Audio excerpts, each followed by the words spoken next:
Bem-vindos ao canal Histórias da Vida Real. Durante um almoço de família, a minha mãe deu uma bofetada na minha mulher só porque ela não serviu um pedaço de carne à minha cunhada, que está grávida. Eu reagi de imediato. Virei a travessa de carne para o chão e disse, com a voz carregada de fúria: "Ela por acaso é manca ou tem algum problema que a impeça de se servir sozinha? O meu nome é Duarte Amaral e tenho 36 anos. Sou engenheiro de fiscalização de obras numa empresa de construção civil privada. O meu trabalho resume-se a um ciclo interminável de projetos, prazos e dias que começam de madrugada e acabam tarde na noite. Nunca fui uma pessoa de grandes conversas e gosto ainda menos de discussões em casa. Desde pequeno que o meu pai me ensinou que, sendo o filho mais velho, tinha de saber ceder e assumir as responsabilidades. Em qualquer situação, os laços de família deveriam vir primeiro. Vivi de acordo com esse ensinamento durante muitos anos, ao ponto de a minha própria paciência se ter tornado a desculpa para os outros ultrapassarem todos os limites. A minha mulher, Inês Vale, é 4 anos mais nova do que eu e trabalha como contabilista numa empresa de materiais de construção. Estamos casados há quase 3 anos. A Inês não é uma mulher de resposta pronta, mas é extremamente cuidadosa e ponderada em tudo o que faz. É econômica, não se deixa levar por modas e nunca me colocou numa posição difícil entre ela e a minha mãe. Nos primeiros tempos depois de casarmos, a Inês dizia-me com frequência que, como a minha mãe, a dona Emília, tinha cuidado da família sozinha desde que o meu pai falecera, ela queria partilhar esse fardo e ajudar. A casa onde vivemos é uma moradia de 2 andares, num bairro residencial, nos arredores de Lisboa. Antigamente, esta zona era mais despovoada, rodeada principalmente por terrenos agrícolas e estradas de terra. Nos últimos anos, porém, a área tornou-se mais movimentada. As casas começaram a surgir umas atrás das outras, e com elas apareceram lojas, armazéns de materiais e oficinas. Esta casa foi construída pelos meus pais quando eu e o meu irmão éramos pequenos. Depois da morte do meu pai, a minha mãe assumiu o controle de tudo, desde as contas da água e da luz, as reuniões de família e a alimentação de cada um. A minha mãe tem agora 61 anos. É uma mulher desenrascada e forte. Durante muitos anos, teve o seu próprio negócio, pelo que está habituada a tomar as suas próprias decisões. Aos olhos dos vizinhos, é uma mãe dedicada e trabalhadora, que criou sozinha os 2 filhos após a morte do marido. Sinto uma enorme gratidão por ela e nunca neguei o seu mérito. No entanto, com o passar do tempo, percebi que a minha mãe se habituou a que todos a ouvissem. Raramente pergunta se os outros concordam com ela, porque na sua cabeça tudo o que decide é para o bem da família. Eu sou o filho mais velho. O meu irmão, Gonçalo Amaral, tem 29 anos e trabalha como mediador imobiliário freelancer. O trabalho dele é inconstante, mas anda sempre impecavelmente vestido e fala com uma autoconfiança inabalável. Desde criança, que o Gonçalo foi sempre o mais mimado pela minha mãe. Cada vez que ele arranjava problemas, a minha mãe pedia-me para ceder, porque eu era o mais velho. Quando lhe faltava dinheiro, era a mim que ela recorria primeiro, com o argumento de que, se os irmãos não se ajudassem, quem o faria? Habituei-me de tal forma a esta dinâmica que raramente me opunha. Há cerca de 1 ano, o Gonçalo casou com a Kátia Faria. A Kátia tem apenas 27 anos, é uma mulher de constituição pequena e, perante os mais velhos, é sempre muito doce nas palavras. Depois de casarem, alugaram um pequeno apartamento perto do local de trabalho do Gonçalo. Contudo, poucos meses depois, o Gonçalo começou a queixar-se dos rendimentos incertos e dos custos elevados da renda e das despesas. Foi precisamente nessa altura que a Kátia engravidou. A minha mãe exigiu imediatamente que eles se mudassem para nossa casa, para que pudesse cuidar dela. Inicialmente, nem eu nem a Inês nos opusemos. Havia um quarto livre, e ter a família por perto podia ser útil. A Inês chegou mesmo a ceder o quarto maior e mais arejado, que usava como escritório, ao Gonçalo e à Kátia. Comprou um pequeno frigorífico para a Kátia guardar o leite, os suplementos e a comida dela. Quando a Kátia se queixou de que o ar estava abafado, a Inês encomendou um purificador de ar e começou a pesquisar pratos adequados para grávidas. Eu pensei que toda esta atenção aproximaria as duas cunhadas, mas as coisas não correram como eu esperava. Desde que soube que estava grávida, a Kátia começou a evitar quase todas as tarefas domésticas. Nos dias em que se sentia bem, passava horas no sofá a ver o telemóvel, a fazer compras online ou a conversar com amigas. Mas bastava a minha mãe aparecer para ela se queixar de dores nas costas, tonturas ou dores de barriga. Um copo de água a poucos centímetros de distância era motivo para pedir que alguém lhe o trouxesse. A roupa, depois de lavada, ficava na máquina e ela dizia: "Se me baixo muitas vezes, prejudico o bebê." A minha mãe, em vez de a corrigir, achava tudo isto natural. Dizia frequentemente que a Kátia carregava o primeiro neto rapaz da família, e por isso tinha de ser tratada com todo o cuidado. Desde as refeições aos horários de descanso, tudo tinha de ser priorizado de acordo com a vontade dela. Enquanto isso, a Inês continuava a trabalhar a tempo inteiro, fazendo horas extraordinárias ao final do mês. Mas ao chegar a casa, ainda tinha de se preocupar com o jantar, porque a minha mãe dizia que a comida de fora não era suficientemente saudável para uma grávida. Uma vez, sugeri contratarmos uma empregada de limpeza à hora, pelo menos para ajudar com as limpezas e a cozinha. A minha mãe recusou de imediato, dizendo que ter 2 noras em casa e contratar alguém de fora seria motivo de chacota para os vizinhos. Ela disse-o num tom suave, mas eu sabia que a indireta era para a Inês. Como a Kátia estava grávida, estava isenta de tudo. A minha mulher tornou-se, assim, a pessoa que tinha de fazer o trabalho por duas. O que mais me irritava era a forma completamente diferente como a minha mãe tratava as 2 noras. Com a Kátia, era sempre num tom meigo. "Filha, se estás cansada, vai descansar. A mãe já pede a tua cunhada para fazer." Mas com a Inês, a voz era quase sempre de comando. "Inês, vai fazer o jantar. Inês, lava a roupa do teu cunhado." Ou Inês, quando voltares do trabalho, não te esqueças de comprar o leite de que a Kátia gosta. A Inês raramente reagia. Fazia tudo em silêncio e só à noite, quando massageava os ombros doridos, é que eu via o seu cansaço. Eu via tudo, mas por um lado, por respeito à minha mãe, e por outro, por pensar que a gravidez da Kátia duraria apenas alguns meses, tentava aguentar para manter a paz em casa. Costumava consolar a minha mulher dizendo que, quando o bebê nascesse, tudo voltaria ao normal. A Inês não me culpava.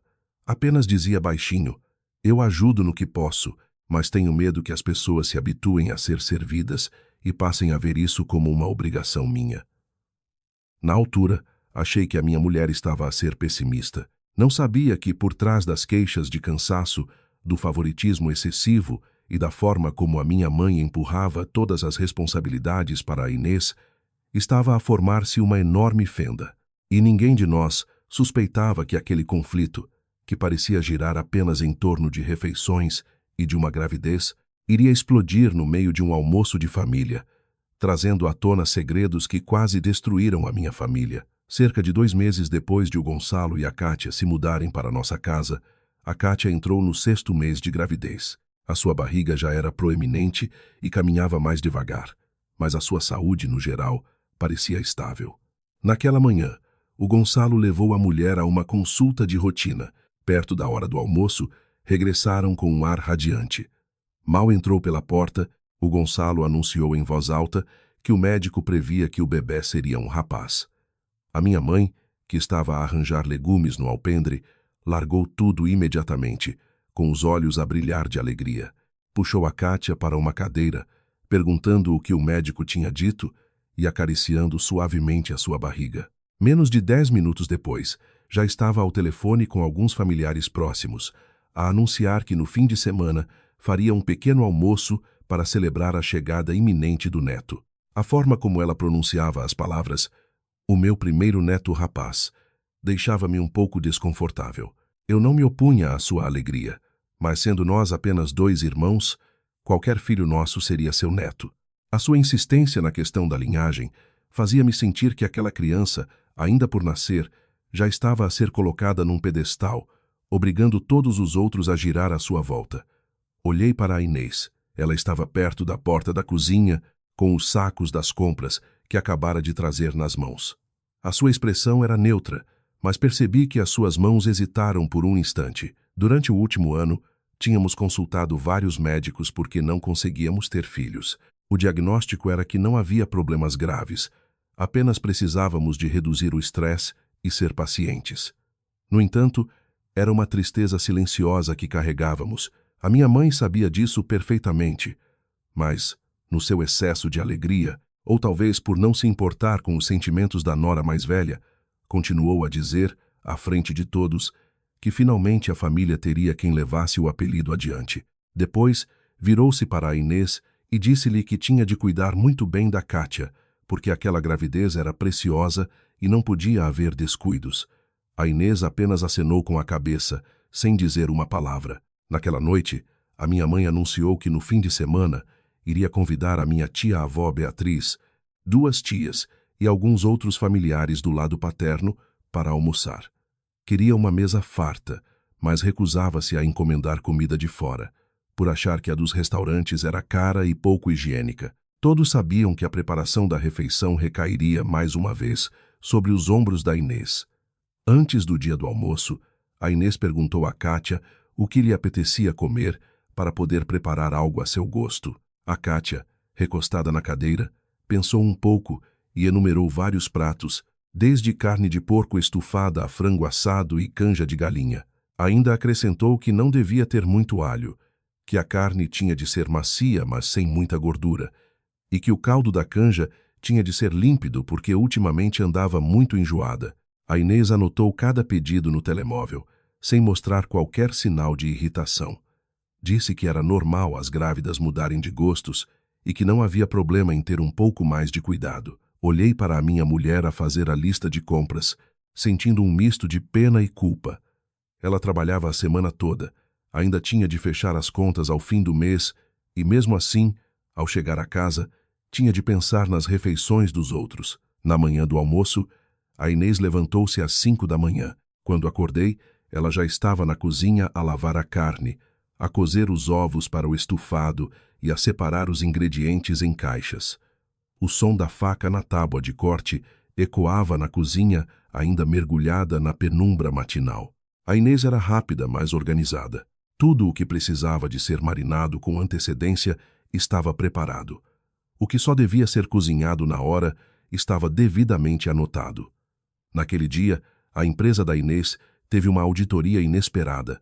Ela tinha pedido folga, mas o chefe de departamento ligou-lhe a dizer que faltava alguém responsável pela conferência de dados e exigiu a sua presença, pelo menos durante a manhã. A Inês, não querendo prejudicar o trabalho, viu-se obrigada a preparar o almoço enquanto se despachava para sair. Antes de sair de casa, arrumou todas as caixas com os ingredientes no frigorífico e deu instruções detalhadas à minha mãe. A carne estufada já estava temperada, era só pôr ao lume, o frango estava cortado e pronto para assar com limão e alecrim perto da hora de almoço. A Inês ainda pediu ao Gonçalo para ajudar a mãe a pôr a mesa, pois ela tentaria chegar antes das 11 para finalizar o resto. O Gonçalo, que estava deitado no sofá a mexer no telemóvel, limitou-se a murmurar um sim desinteressado. A Kátia, por sua vez, estava a comer fruta e disse que se sentia cansada e que provavelmente iria descansar mais um pouco no quarto. Eu também tinha de ir a uma obra verificar um trabalho que já estava agendado. Antes de sair, pedi à minha mãe que dissesse ao Gonçalo para ajudar. Se precisasse, podia ligar-me. Ela descartou a ideia, dizendo que as tarefas domésticas não eram suficientemente importantes para incomodar os homens. Apesar da sua resposta, presumi que ela, pelo menos, aqueceria a comida e faria os preparativos básicos, uma vez que a Inês já tinha deixado quase tudo pronto. Perto das 11 da manhã, saí da obra mais cedo do que o previsto e voltei para casa. Assim que entrei no pátio, vi vários carros dos familiares estacionados junto ao muro.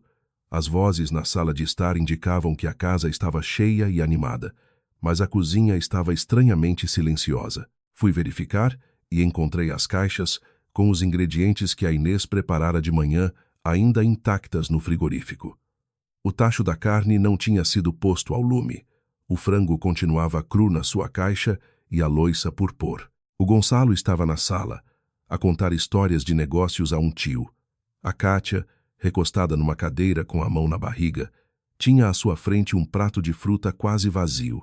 Perguntei à minha mãe porque ainda não tinha começado a cozinhar. Ela respondeu calmamente que a Inês era a nora mais velha e, se tinha comprometido a preparar o almoço, tinha de o fazer por completo. Acrescentou ainda que os mais velhos da família não podiam estar na cozinha a ajudar a nora para depois serem mal vistos pelos convidados. Lembrei-lhe que a Inês já tinha preparado quase tudo, bastava ligar o fogão, mas ela manteve-se irredutível. Liguei imediatamente à minha mulher. Só a segunda tentativa é que ela atendeu. A sua voz misturava-se com o barulho do trânsito e a sua respiração estava ofegante por ter acabado de sair da empresa. Disse que a auditoria se tinha prolongado e que já estava a caminho, prometendo ser rápida. Quando lhe perguntei se já tinha comido alguma coisa, ela ficou em silêncio por uns segundos antes de admitir que, desde manhã, só tinha bebido um pacote de leite. Senti o sangue a ferver. Enquanto a minha mulher saltava o pequeno almoço para tratar da família, em casa todos esperavam por ela para serem servidos, como se fosse a sua obrigação. Pensei em ir para a cozinha adiantar o trabalho, mas a minha mãe seguiu-me e impediu-me. Disse que um homem na cozinha, à frente dos convidados, era motivo de vergonha. Além disso, a Inês era contabilista. Não fazia um trabalho físico tão pesado que a impedisse de cozinhar uma refeição. Cerca de 20 minutos depois, o carro da Inês parou em frente ao portão. Ela entrou em casa com a roupa do trabalho, o cabelo ligeiramente despenteado pelo capacete da mota, que por vezes usava para fugir ao trânsito, e o rosto a denunciar o cansaço. Nem sequer teve tempo de pousar a mala. A Kátia abraçou a barriga e queixou-se de fome, dizendo que o bebê não parava de dar pontapés. A minha mãe não perguntou a Inês se estava cansada, nem mencionou o facto de ela não ter comido nada. Olhou para o relógio e repreendeu-a por ter deixado os convidados à espera, apressando-a para a cozinha, pois a família já estava quase toda presente. A Inês baixou a cabeça, pediu desculpa a todos, tirou o casaco à pressa e foi direta para a cozinha. Seguia com um olhar, sentindo um desconforto crescente. Um almoço que deveria ser para celebrar uma alegria familiar estava a transformar-se num teste à submissão da minha mulher. E a partir daquele momento, comecei a perceber que o favoritismo da minha mãe já não se limitava a palavras, mas tinha se transformado numa aceitação tácita de que o esforço da Inês era uma obrigação. Assim que a Inês entrou na cozinha, abriu o frigorífico e começou a tirar as caixas com os ingredientes. Ainda não tinha trocado de roupa, e a gola da sua blusa estava úmida de suor depois da viagem apressada. Fui atrás dela para ajudar, mas a minha mãe apareceu logo a seguir. Olhou para mim e disse que os homens da casa não deviam andar metidos na cozinha à frente dos convidados, pois era uma perda de dignidade, e dava a entender que a nora não sabia tomar conta das coisas. Antes que eu pudesse responder, a Inês abanou a cabeça discretamente, pedindo-me para sair. Ela sabia que se eu insistisse em ficar, a minha mãe ficaria ainda mais irritada e a refeição tornar-se-ia mais tensa. Resignado, levei os pratos e os talheres para fora, mas o meu coração continuava inquieto. Pela porta entreaberta da cozinha, via a Inês a trabalhar sozinha em 2 bicos do fogão ao mesmo tempo, a cozinhar a carne enquanto preparava o frango e, ao mesmo tempo, fazia o molho e verificava a sopa. O cheiro a refogado, alecrim e louro começou a espalhar-se pela casa. Os convidados na sala começaram a perguntar quando se comia. A minha mãe, com um sorriso forçado, respondia que a nora mais velha estava a finalizar os últimos pratos. Pela forma como ela falava, ninguém diria que quase todos os ingredientes tinham sido preparados pela Inês de madrugada, e muito menos que ela tinha acabado de chegar a correr da empresa, com o estômago vazio. Cerca de meia hora depois, a Inês trouxe a travessa de carne estufada. O molho estava apurado, de uma cor acastanhada rica, e os pedaços de carne, cortados uniformemente, pareciam tenros. Eu sabia que ela tinha tentado ser o mais rápida possível, mas sem comprometer a qualidade. No entanto, a Kátia apenas olhou de relance e franziu o sobrolho. Os pedaços de carne são muito grandes e têm muita gordura. As grávidas ficam com o estômago pesado se comerem isto. A Inês não reagiu, pegou nos talheres de servir e, com cuidado, Separou os pedaços mais magros para um prato pequeno, que colocou à frente da Kátia. Mas a Kátia, antes mesmo de provar, levou a mão ao nariz e queixou-se que o cheiro do molho a estava a enjoar. Lembro-me perfeitamente de ter sido ela a pedir este prato e até de ter dito que gostava do estufado bem apurado. Agora, com o prato à sua frente, agia como se nunca o tivesse pedido. A minha mãe virou-se imediatamente para a Inês e criticou-a por não saber os gostos de uma mulher grávida. Disse que, na gravidez, os desejos mudam de um dia para o outro. O que se gosta hoje pode não se gostar amanhã. E que, como cunhada, devia ser mais atenta e ter várias opções preparadas. A sua voz não era alta, mas cada palavra deixava a Inês numa posição embaraçosa à frente de toda a gente. A Inês explicou calmamente que, de manhã, a Kátia ainda lhe tinha pedido para manter o prato de carne. No entanto, o Gonçalo, que estava sentado ao lado, intrometeu-se, dizendo que era normal a mulher mudar de gostos durante a gravidez. E ainda acrescentou que a Inês, por ser contabilista, estava habituada a ser demasiado metódica e que cozinhava apenas para cumprir uma lista, sem realmente pensar em quem ia comer. Senti a irritação a crescer dentro de mim. O almoço ainda nem tinha começado. O Gonçalo não tinha posto um pé na cozinha para ajudar, e mesmo assim, permitia-se a julgar o esforço da cunhada. Eu ia responder, mas a Inês olhou para mim, como que a pedir para não criar uma cena à frente dos convidados. Em silêncio, ela pegou no prato de carne e levou-o de volta para a cozinha, dizendo que ia preparar outra coisa para a Kátia. Entretanto, o frango assado foi servido. A Kátia, que momentos antes se queixara de enjoos com o cheiro do estufado, aproveitou um momento em que pensava que ninguém estava a olhar e serviu-se de 2 generosas porções de frango. Comeu com apetite, chegando mesmo a molhar o pão no molho que ficou no fundo da travessa. No exato momento em que me virei, os nossos olhares cruzaram-se. Ela pousou imediatamente os talheres, levou a mão à barriga e fez uma careta, dizendo: "O bebê deu um pontapé forte e deixou-me indisposta." Não disse nada, mas comecei a observá-la com mais atenção. O seu rosto estava rosado e os seus movimentos eram ágeis.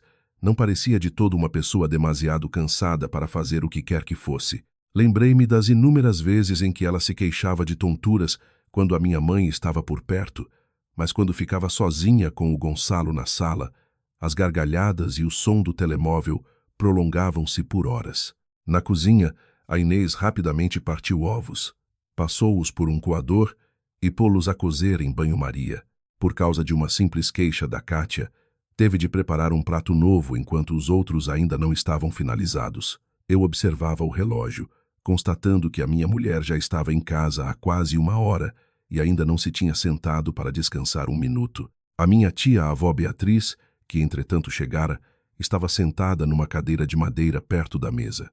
Apesar da idade avançada, os seus olhos continuavam atentos e ela observou tudo desde o início. Vendo a Kátia a pedir constantemente que lhe trouxessem água, que lhe ajeitassem a cadeira ou que lhe trocassem o prato, disse lentamente: "Uma mulher grávida deve fazer exercício moderado. Ficar sentada o tempo todo pode não ser o melhor." Contou que antigamente as mulheres da aldeia, mesmo grávidas, continuavam a fazer os seus trabalhos, evitando apenas os mais pesados. A minha mãe ouviu e discordou de imediato. Disse que antigamente as mulheres sofriam porque não tinham condições, mas agora que as havia, era preciso cuidar bem delas. Enfatizou que o bebê na barriga da Kátia era o desejo de toda a família e que não se podiam aplicar as experiências do passado e arriscar que algo corresse mal. A tia Beatriz não discutiu mais, apenas olhou para a Kátia com um olhar indecifrável. A Kátia, por sua vez, baixou a cabeça, com uma expressão de vítima, como se tivesse acabado de ser injustiçada. Poucos minutos depois, voltou a chamar a Inês da cozinha para perguntar quando é que os ovos escalfados estariam prontos, pois sentia um vazio no estômago. A Inês limpou as mãos ao avental e respondeu que demoraria mais uns 10 minutos. A sua voz mantinha-se calma, mas eu vi que os seus olhos estavam vermelhos do fumo e do cansaço. Ela não se queixava, nem se vangloriava do seu esforço.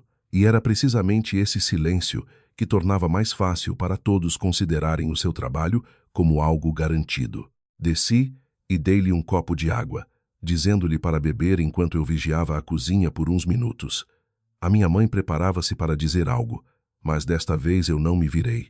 Fiquei ao lado da minha mulher, observando-a a beber em pequenos goles, com o coração pesado. As coisas nesta casa já tinham ultrapassado os limites do razoável há muito tempo. A diferença é que, até agora, eu sempre encontrara uma desculpa para ignorar. Quando os ovos escalfados foram servidos, a Kátia provou uma colher e acenou com a cabeça. Não elogiou nem agradeceu. A minha mãe, satisfeita, disse a Inês para memorizar a receita para cozinhar para a cunhada nos dias seguintes.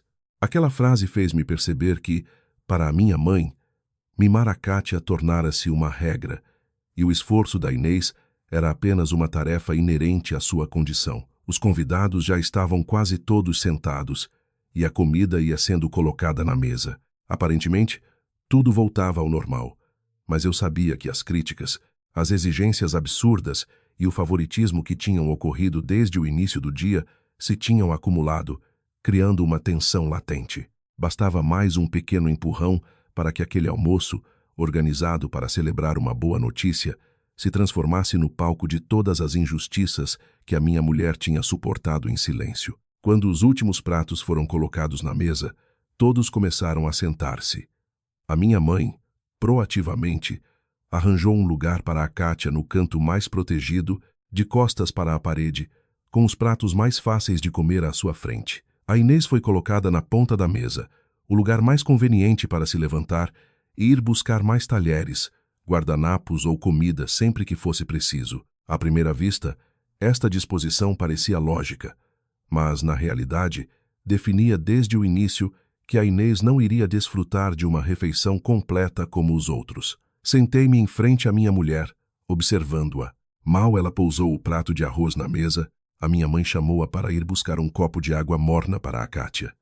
A Inês levantou-se rapidamente, serviu a água e voltou. Assim que pegou nos talheres, a Kátia queixou-se que a sopa à sua frente tinha muita gordura e que queria uma porção mais límpida. A Inês, mais uma vez, levou o prato para a cozinha, retirou a gordura com uma concha e trouxe-o de volta. Todos na mesa continuavam a conversar normalmente, a maioria sem reparar nas constantes idas e vindas da Inês. Mas eu via tudo claramente. Desde o início da refeição, a minha mulher mal tinha conseguido comer. A sua roupa de trabalho, que ainda não tivera tempo de trocar, parecia desconfortável.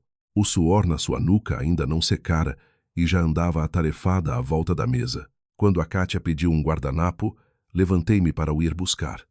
A minha mãe parou-me de imediato, dizendo que essas pequenas tarefas eram para as mulheres da casa. Os homens deviam ficar sentados a fazer companhia aos convidados. A sua voz não era alta, mas foi suficiente para que alguns familiares se virassem para olhar. Não querendo discutir a meio da refeição, continuei até ao armário, peguei num guardanapo e coloquei-o à frente da Kátia. A minha mãe franziu o sobrolho, e o Gonçalo olhou para mim como se eu estivesse a provocá-la. De propósito, durante todo o almoço, a minha mãe não parou de colocar os melhores pedaços de carne, ovos e frango no prato da Kátia, insistindo que ela tinha de comer bem para o bebê se desenvolver. A Kátia, no início, fez-se de modesta, dizendo que não conseguia comer tudo, mas pouco depois o seu prato estava quase limpo. De cada vez que a comida no seu prato diminuía, em vez de se servir, ela pousava lentamente as mãos na mesa e olhava na direção da Inês. O seu olhar não era um pedido direto, mas todos entendiam que ela estava à espera de ser servida. A Inês percebeu, mas desta vez não se levantou de imediato. Continuou a comer, talvez porque estivesse com demasiada fome. Essa pequena demora foi o suficiente para que o ambiente à mesa começasse a mudar.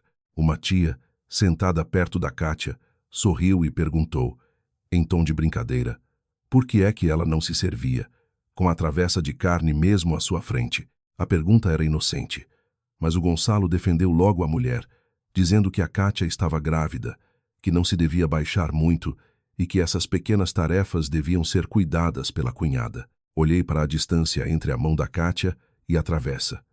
Bastava esticar o braço. A desculpa do Gonçalo era claramente uma tentativa de transformar uma exigência num privilégio. Comecei a sentir-me desconfortável, mas quis ver como a minha mãe reagiria. A tia-avó Beatriz, na cabeceira da mesa, pousou os talheres devagar. Olhou para a Kátia e disse que as mulheres grávidas precisam de cuidados, mas que isso não significava ficarem imóveis ou esperarem que os outros fizessem tudo por elas. Contou que, no seu tempo, as grávidas comiam sozinhas, andavam sozinhas e faziam o que podiam, evitando apenas esforços excessivos. Ao ouvir isto, a Kátia baixou imediatamente o rosto. Os seus olhos ficaram vermelhos e os lábios tremeram, como se estivesse a conter uma grande mágoa. Disse, em voz baixa, que sabia que era apenas a cunhada e que não se atrevia a exigir nada de ninguém, que apenas se sentia mal por não ter comido quase nada e que só esperava um pouco de atenção da família. A sua forma de falar mudou completamente o rumo da conversa. De uma pessoa que estava a ser servida por todos, a Kátia passou a ser a vítima de indiferença. Ela não criticou a Inês diretamente, mas as suas palavras fizeram todos entender que a cunhada não estava a ser suficientemente atenta. A minha mãe bateu com os talheres na mesa com força, virou-se para a Inês, o seu olhar completamente alterado.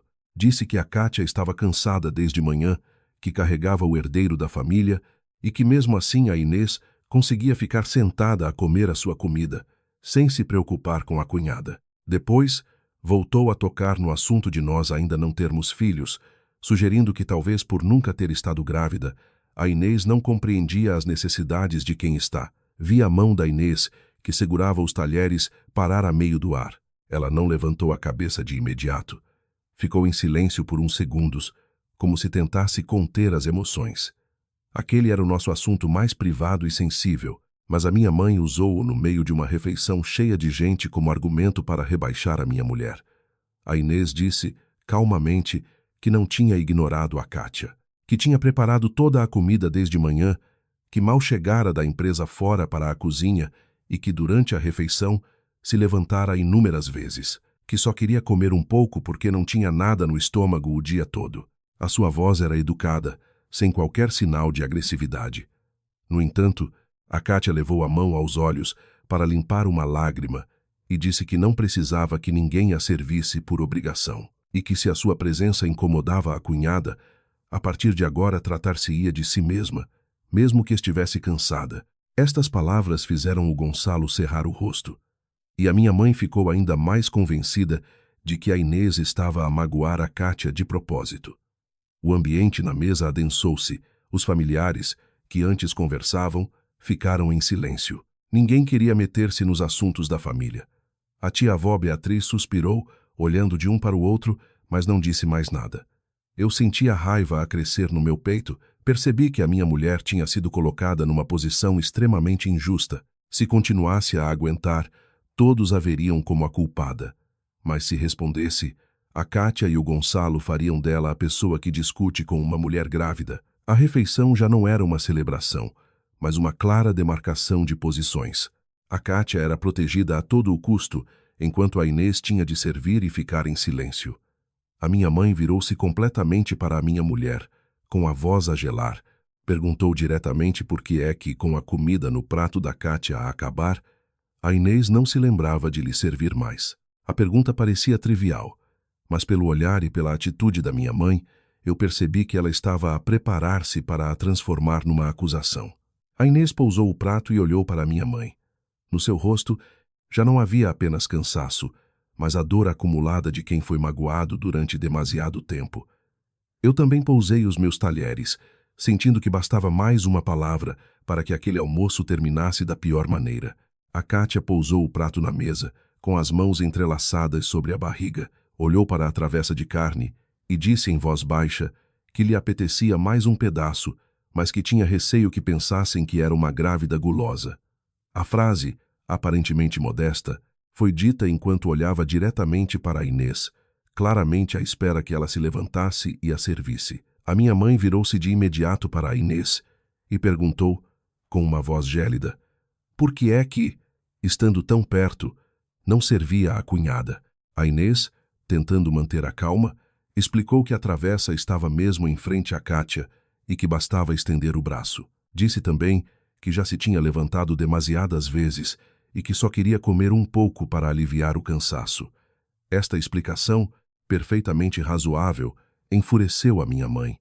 Acusou a Inês de estar a fazer-se de vítima e a competir com uma mulher grávida. Disse que, numa família com irmãos, os mais fortes devem cuidar dos mais fracos e não andar a contar quem faz mais ou menos. Vi o rosto da Inês a empalidecer. Ela não respondeu de imediato, mas a sua mão, pousada na beira da mesa, cerrou-se com força. A minha mãe não parou. Voltou a mencionar o facto de não termos filhos, dizendo que a Inês, por nunca ter estado grávida, não compreendia o sacrifício de uma mãe. Aquelas palavras foram como uma faca a remexer na ferida que a Inês sempre tentara esconder. Tantos meses de consultas, de perguntas indiscretas e de um sentimento de culpa, mesmo quando os médicos diziam que a responsabilidade não era de ninguém. E agora, no meio de um almoço de família, a minha mãe usava essa mesma dor como pretexto para a obrigar a servir outra pessoa. A Inês levantou a cabeça. A sua voz, embora baixa, estava mais firme. Disse que respeitava a Kátia e que nunca se importou de cuidar dela, mas que respeito não significava aceitar que um adulto saudável ficasse à espera que lhe levassem a comida à boca. Imediatamente a Kátia levou a mão à barriga, com os olhos a encherem-se de lágrimas. Disse que não queria mandar em ninguém, que só queria um pouco de atenção porque se sentia mal, e enquanto falava, baixou a cabeça, como se estivesse a sofrer uma terrível injustiça. O Gonçalo, ao seu lado, aproximou a cadeira da dela e acusou a Inês de ser fria. Disse que a Kátia carregava um membro da família e que, se até por um pedaço de carne se discutia em quem poderiam confiar no futuro, a voz do Gonçalo foi subindo de tom, silenciando os restantes familiares. Olhei para o meu irmão, para a minha mãe e depois para a minha mulher. Estavam a transformar uma situação absurda na culpa da Inês. Ela levantara-se de madrugada, fora trabalhar com o estômago vazio, voltara para cozinhar para todos, fora constantemente solicitada, e no fim, ainda era considerada egoísta. De repente, a minha mãe levantou-se de um salto. A cadeira arrastou-se pelo chão, produzindo um som agudo, apontou o dedo a Inês e acusou-a de ser ingrata, de, sendo a nora mais velha, não saber ceder e ainda ter a ousadia de responder a um mais velho à frente de toda a família. A Inês também se levantou, mas sem levantar a voz. Disse apenas de forma clara que podia ajudar os outros por afeto, mas não aceitava ser tratada como uma empregada na sua própria casa. Aquela frase mudou completamente a expressão da minha mãe. Antes que eu pudesse reagir, ela levantou a mão e deu uma bofetada forte no rosto da Inês. O som seco ecoou na sala silenciosa. A cabeça da Inês inclinou-se para o lado. O prato que ela tinha na mão bateu na mesa e caiu, espalhando comida pelo chão. Fiquei paralisado por um segundo. Uma marca vermelha começou a aparecer na bochecha da minha mulher. Ela permaneceu imóvel, com os olhos arregalados, incrédula com o que acabara de acontecer. Não chorou, mas o seu olhar magoou-me mais do que qualquer soluço. A raiva dentro de mim explodiu. Levantei-me de um só impulso. Peguei na travessa de carne que estava no centro da mesa, e antes que alguém pudesse reagir, virei-a completamente, despejando todo o conteúdo no chão. Pedaços de carne, batatas e molho espalharam-se por todo o lado. A travessa escorregou-me das mãos e partiu-se em vários pedaços. O barulho fez com que todos se assustassem. A minha mãe ficou petrificada, a sua expressão passando de fúria para espanto. Olhei diretamente para ela e depois para a Kátia. A minha voz saiu rouca, contendo a raiva, mas cada palavra era clara. Ela por acaso é manca ou aleijada que não se consegue servir sozinha? A minha mulher vem do trabalho, cozinha para toda a gente, e não é para vir para aqui servir de criada para Volis. A minha mãe olhou para mim, de olhos arregalados. Provavelmente, em mais de 30 anos, nunca imaginara que eu a confrontaria abertamente à frente da família. O Gonçalo também se levantou de um salto, batendo com a mão na mesa. Estás a assustar a minha mulher. Se acontecer alguma coisa ao bebê, a responsabilidade é tua. Ele deu um passo à frente, como se quisesse confrontar-me, mas eu pus-me imediatamente à frente da Inês. Olhei para o Gonçalo e disse-lhe para se sentar, porque quem estava a perder o controlo não era eu, mas sim aqueles que usavam uma gravidez como desculpa para mandar e insultar os outros. O ambiente na sala tornou-se tão tenso que quase ninguém ousava respirar.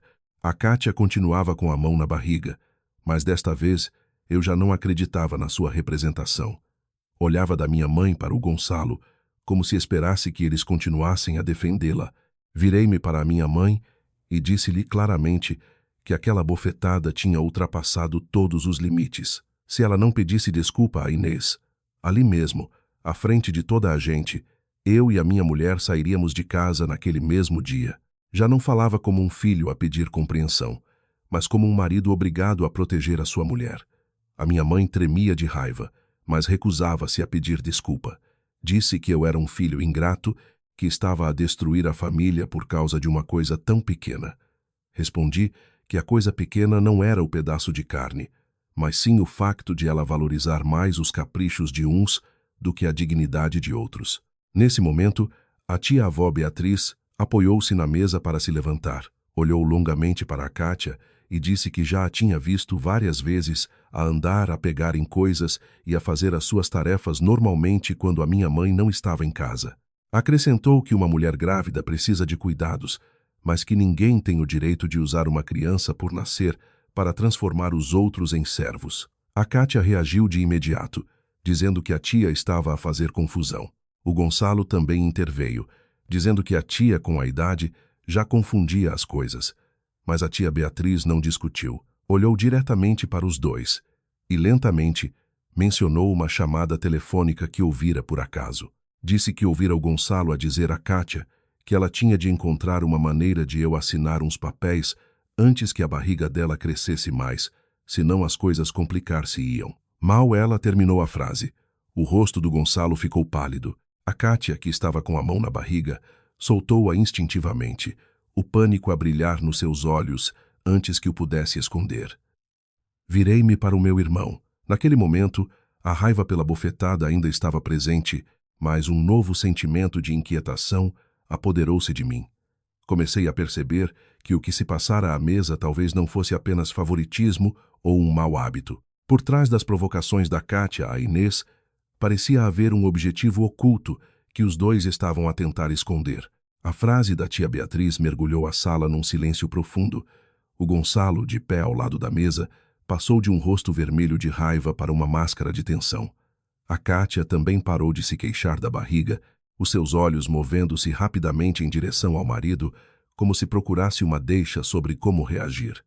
Aquele breve momento foi suficiente para eu perceber que a minha tia não tinha ouvido mal. Virei-me para ela e perguntei o que tinha ouvido, quando e que papéis eram aqueles. Antes que a tia Beatriz pudesse responder, o Gonçalo interrompeu-a em voz alta, dizendo que as pessoas mais velhas tendem a esquecer-se das coisas e a tirar conclusões precipitadas de conversas soltas. A Kátia apressou-se a acrescentar que estavam apenas a discutir negócios, sem qualquer intenção de me envolver. A minha mãe tomou imediatamente o partido do Gonçalo. Disse à tia Beatriz para não trazer assuntos vagos para a mesa numa altura em que a família já estava tensa. Depois, virou-se para mim, exigindo que eu pedisse desculpa por ter atirado a comida ao chão, partido a travessa e assustado a minha cunhada grávida. A bofetada que ela dera na Inês parecia ter sido convenientemente esquecida. Não discuti mais. Olhei para a marca vermelha que ainda estava na cara da minha mulher e disse, uma última vez, que a minha mãe tinha de pedir desculpa a Inês, ali mesmo, mas ela manteve a sua atitude, dizendo que uma nora atrevida ser disciplinada era algo normal. Relembrou o sacrifício que fizera para me criar, como se todos aqueles anos lhe dessem o direito de magoar qualquer mulher que entrasse na nossa família. Olhei para a minha mãe, sentindo um misto de raiva e dor, desde pequeno que nunca negara o seu sacrifício, mas também sabia que se ficasse em silêncio naquele dia, aquela não seria a última vez que a Inês seria humilhada. Disse lentamente que ela me dera a vida, me criara e que eu teria sempre responsabilidades para com ela. Mas a gratidão filial não podia ser uma desculpa para ela bater na minha mulher e depois exigir que ela baixasse a cabeça e pedisse desculpa. A Inês, atrás de mim, agarrou-me levemente à manga da camisa. Não queria que a discussão se prolongasse. A sua cara ainda ardia e sentia-se tonta da fome e do cansaço. Com dezenas de olhares postos nela, disse apenas, em voz baixa, que queria sair dali. Não hesitei mais. Levei a minha mulher para o andar de cima para arrumarmos as nossas coisas. Atrás de nós, a voz da minha mãe continuava a ecoar, ora a chamar-me ingrato, ora a acusar-me de a abandonar por causa da minha mulher e de destruir a relação entre irmãos. Ouvi cada palavra, mas não me virei. Na minha cabeça, só havia um pensamento. Tinha de tirar a Inês daquela casa antes que as coisas piorassem. O nosso quarto ficava no fundo do corredor do segundo andar. A Inês abriu o armário e tirou algumas roupas, os seus documentos e o portátil que usava para o trabalho. Arrumou tudo muito rapidamente, sem chorar nem partir nada. Aquela calma feriu-me ainda mais, porque eu sabia que ela estava tão desapontada que já não queria explicações de ninguém. Peguei em alguns medicamentos, no carregador do telemóvel e noutros itens essenciais e coloquei-os na mala. O nosso plano era ir, temporariamente, para o apartamento de serviço da minha empresa, normalmente reservado para engenheiros em projetos de longa duração. Era pequeno e não tão confortável como a nossa casa, mas pelo menos a Inês estaria em paz. O Gonçalo subiu assim que fechamos a mala. Bloqueou a porta, a sua voz cheia de desafio. Se levas a tua mulher e me abandonas agora que a Kátia está grávida, depois não venhas dizer que és meu irmão.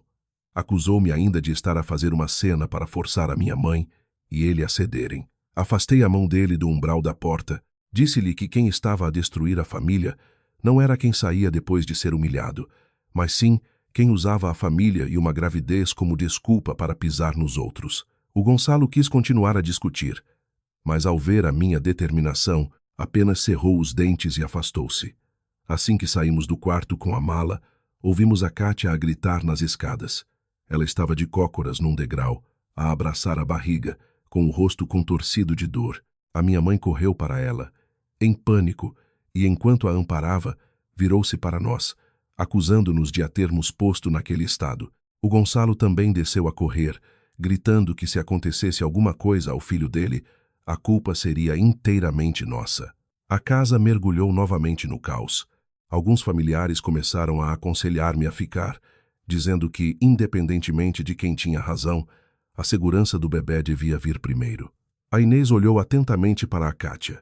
Tendo convivido com muitas mulheres grávidas, ela percebeu que a reação da Kátia tinha algo de artificial. Ela agarrava a parte de cima da barriga, mas a sua respiração estava regular, sem contrações visíveis.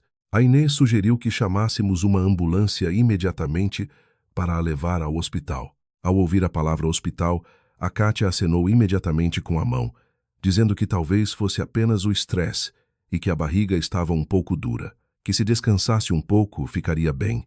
Não era preciso incomodar os médicos. Aquela reação fez com que as pessoas à volta começassem a olhar umas para as outras. Se ela estivesse realmente preocupada com o bebê, ninguém recusaria um exame médico numa situação daquelas. A tia Beatriz, apoiando-se na sua bengala, aproximou-se e disse, com a voz lenta mas incisiva, se a dor é a sério, vai-se para o hospital. Agora, se a dor aparece sempre que alguém quer falar de papéis, então essa dor é muito estranha. A Kátia abaixou o rosto, e o Gonçalo virou-se imediatamente para a tia, acusando-a de ser cruel.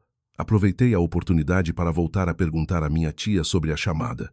Ela contou que, uns dias antes, ao visitar-nos, ouvira por acaso o Gonçalo a dizer à Kátia que tinha de encontrar uma maneira de eu assinar um dossiê antes do final do mês. O Gonçalo mencionara que, se demorasse mais, quem lhe emprestava o dinheiro não esperaria. A tia não ouvira tudo, porque eles perceberam que estava alguém por perto e calaram-se. No entanto, ela lembrava-se claramente de o Gonçalo ter dito que tinha de convencer a mãe de que aquilo era para ajudar o irmão mais novo a se ingrar nos negócios, e que a Inês, se visse os papéis, certamente o impediria. Ao ouvir isto, a minha mãe interveio. Disse que o dossiê era apenas para a expansão do negócio de materiais de construção e para usar o quintal como armazém. Pediu-me para não acreditar em conversas soltas e duvidar do meu próprio irmão, mas a ansiedade na sua voz denunciava que ela não estava a ser totalmente honesta. Não continuei a discussão. A Inês estava cansada e aquela casa já não era o lugar para ter uma conversa clara. Peguei na mala, ajudei a minha mulher a descer as escadas e saímos. A minha mãe continuou a chamar por mim, exigindo que eu voltasse no dia seguinte para assinar os papéis, porque o negócio não podia esperar. Assim que o carro arrancou, o meu telemóvel não parou de vibrar. Eram chamadas da minha mãe e mensagens do Gonçalo. Mas ninguém perguntou como estava a Inês. O único assunto era o dossiê, que precisava de ser resolvido antes do final do mês. Desliguei o ecrã e olhei para a minha mulher, sentada em silêncio ao meu lado. A bofetada durante o almoço já não era apenas um ato de fúria. Por trás do favoritismo, das falsas fraquezas e da pressão para eu voltar, parecia haver um plano que a minha mãe, o Gonçalo e a Kátia estavam a tentar esconder. O apartamento de serviço da empresa ficava a mais de 10 quilômetros de minha casa, num complexo residencial recém-construído para engenheiros e técnicos em projetos de longa duração. Tinha apenas um quarto pequeno, uma cozinha estreita e alguns móveis básicos. Mas ao entrar, a Inês suspirou de alívio, como se tivesse escapado de um lugar sufocante. Pousei a mala, enrolei gelo num pano limpo e apliquei suavemente na bochecha inchada e vermelha da minha mulher. A Inês sentou-se na beira da cama, de olhos postos no chão. Não me culpou nem repetiu as palavras da minha mãe.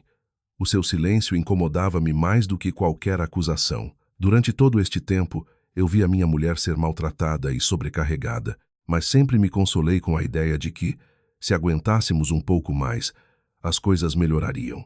Só quando a bofetada aconteceu é que percebi que a paciência desmedida apenas tira a voz a quem é oprimido. Pedi desculpa a Inês por tê-la deixado suportar aquilo durante tanto tempo.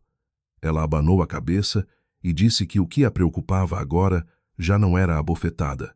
Após alguns minutos de silêncio, ela olhou para mim e perguntou: "Tu sabes mesmo o que é que a tua mãe e o Gonçalo querem que tu assines?" A pergunta apanhou-me de surpresa. Cerca de 2 semanas antes, o Gonçalo tinha me falado em expandir o negócio de materiais, usando o quintal de casa como armazém.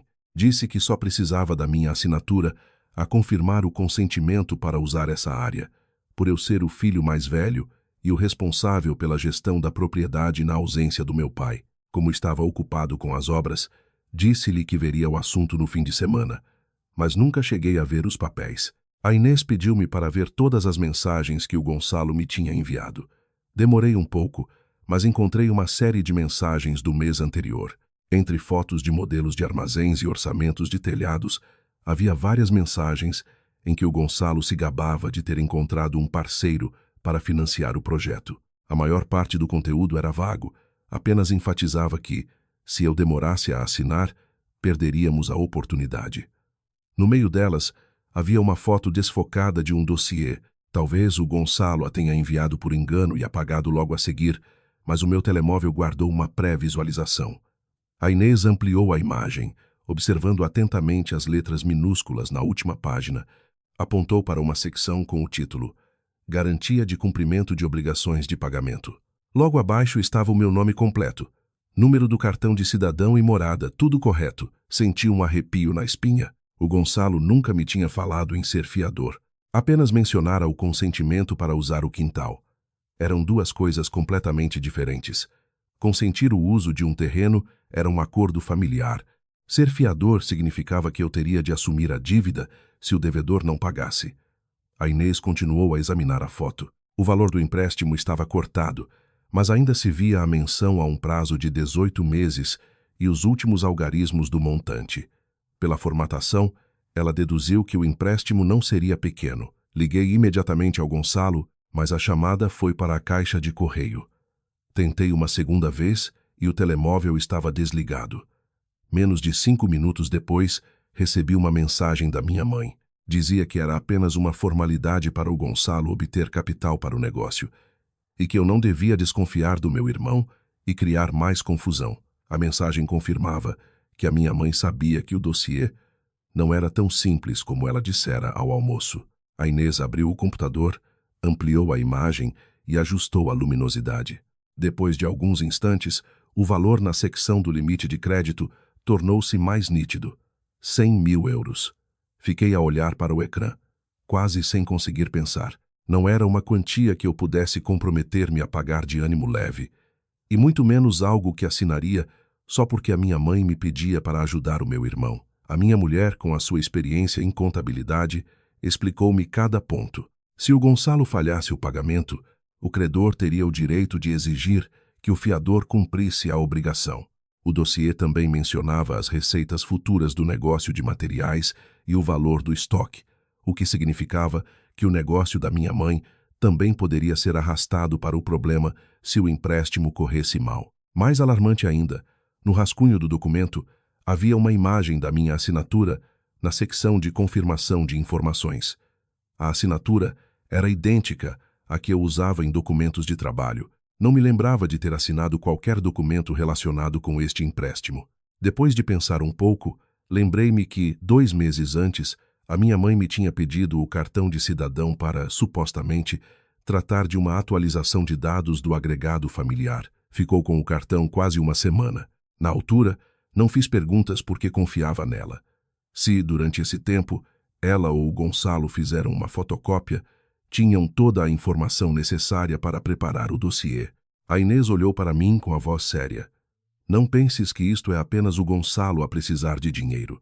Alguém que prepara um documento com o teu nome, o teu cartão de cidadão e a tua assinatura já te vê como um bode expiatório para assumir dívidas, não como um familiar com quem se discute as coisas. Eu não conseguia ficar parado. Fomos imediatamente à casa da tia da Inês, onde a tia Beatriz estava a passar uns dias. Quando chegamos, ela ainda estava acordada. Ao ouvir as minhas perguntas, contou que, uns dias antes, tinha ouvido o Gonçalo e a Kátia a conversarem na cozinha. O Gonçalo dissera que, assim que eu assinasse, o dinheiro seria libertado e que ele usaria uma parte para pagar uma dívida antiga e só depois pensaria em construir o armazém. A tia lembrava-se também de a Kátia ter mencionado que a Inês, por ser contabilista e perceber de papéis, certamente se oporia. Por isso, tinham de convencer a minha mãe de que esta era a oportunidade da vida do filho mais novo e, ao mesmo tempo, fazer com que a palavra da Inês perdesse valor na família.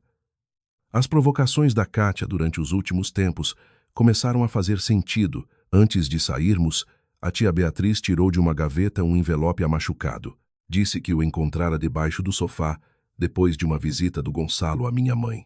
Dentro estava um orçamento para a construção do armazém, mas com vários números corrigidos à mão. No final da página, havia uma rubrica intitulada Taxa de Libertação de Capital no valor de 7.000 euros, sem qualquer explicação ou entidade destinatária. A Inês olhou para aquela rubrica durante muito tempo e disse: "Uma anotação tão vaga não é comum em processos de crédito normais. Pode ser uma comissão de intermediário, uma taxa de um empréstimo rápido ou um valor para liquidar uma obrigação pré-existente." Guardei o envelope com o coração pesado. Tínhamos indícios suficientes para saber que o Gonçalo estava a esconder uma dívida, mas ainda não sabíamos para onde fora o dinheiro e até que ponto o negócio da família estava comprometido. Decidi que, na manhã seguinte, iria com a Inês ao armazém verificar toda a contabilidade antes de o confrontar. Naquela noite, mal consegui dormir. Ao meu lado, a Inês, exausta, estava deitada de costas para mim. Olhei para o inchaço na sua cara e pensei no dossiê com o meu nome. Pela primeira vez, percebi que a bofetada ao almoço não fora apenas para disciplinar uma nora. Fora uma forma de silenciar a única pessoa lúcida o suficiente para ver a armadilha que estava a ser montada à minha frente.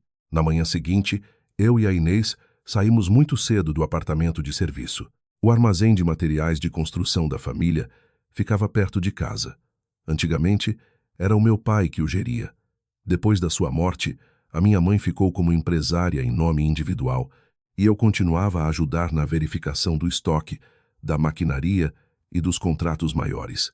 No último ano, com o meu trabalho a tornar-se cada vez mais exigente, o Gonçalo ofereceu-se para assumir a parte das vendas, cobranças e prospecção de novos clientes.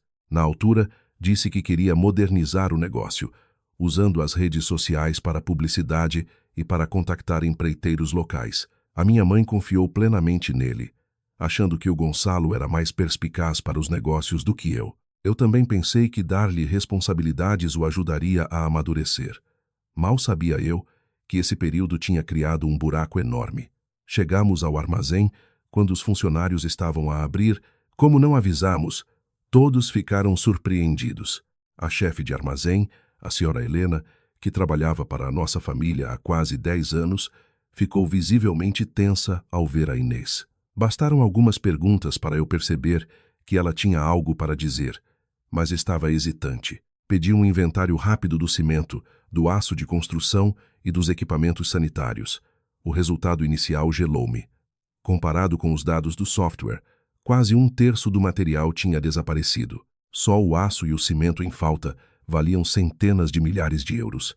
A Helena explicou que, nos últimos 4 meses, o Gonçalo tinha pedido várias vezes para expedir material à noite. Dizia, sempre que era para clientes habituais, que não era preciso fatura e que o pagamento seria feito mais tarde. No início, ela registrava tudo, mas depois o Gonçalo disse-lhe para não incomodar a contabilidade e para apontar apenas o nome do cliente e o número de telemóvel num caderno à parte. Pedi para ver o caderno.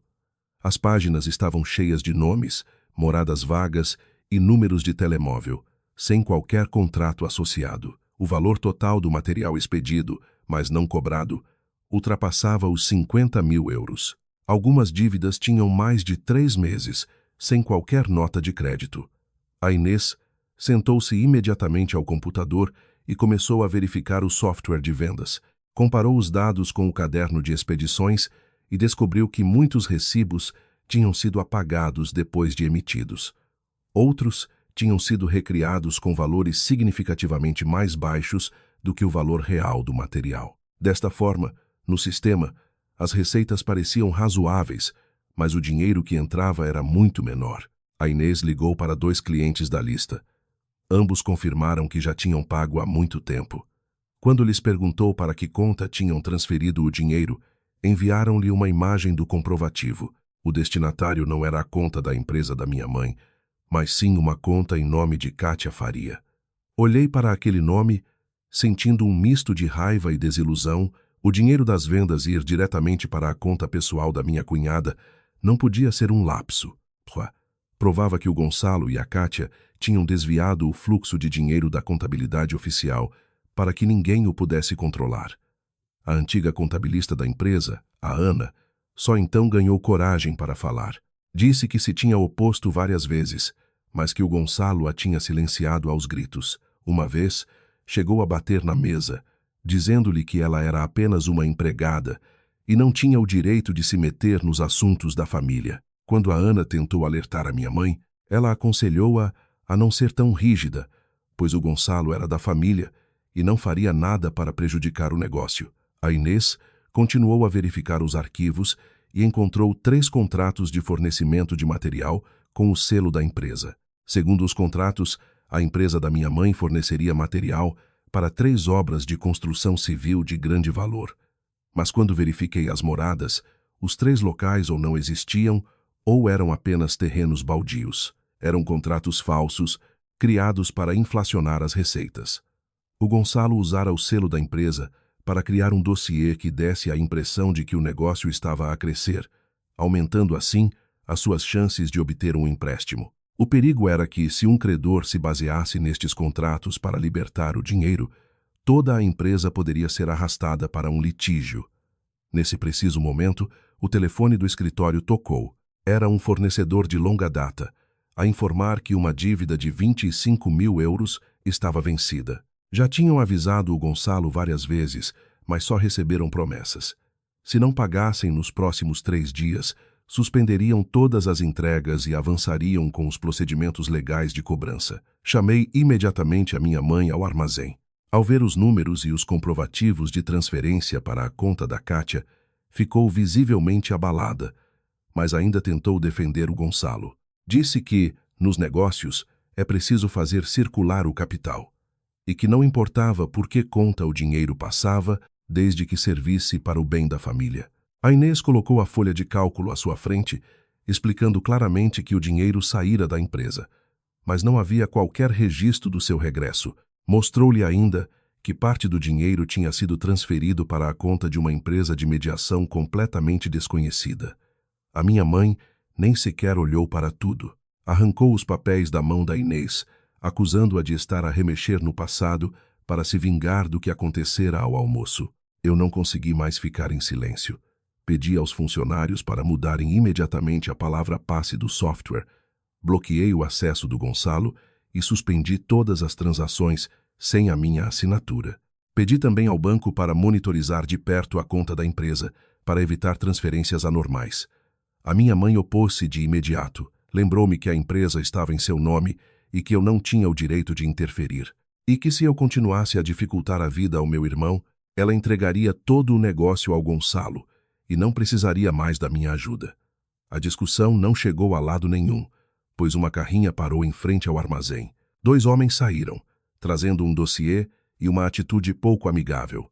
Mostraram-me um aviso de pagamento de 35 mil euros, com a assinatura do Gonçalo e o selo da empresa. Um deles disse que o prazo tinha vencido e que se a família não pagasse, eles levariam material do armazém para saldar a dívida. Verifiquei rapidamente e percebi que aquele aviso não era um contrato de hipoteca legal, nem tinha a assinatura da titular da empresa.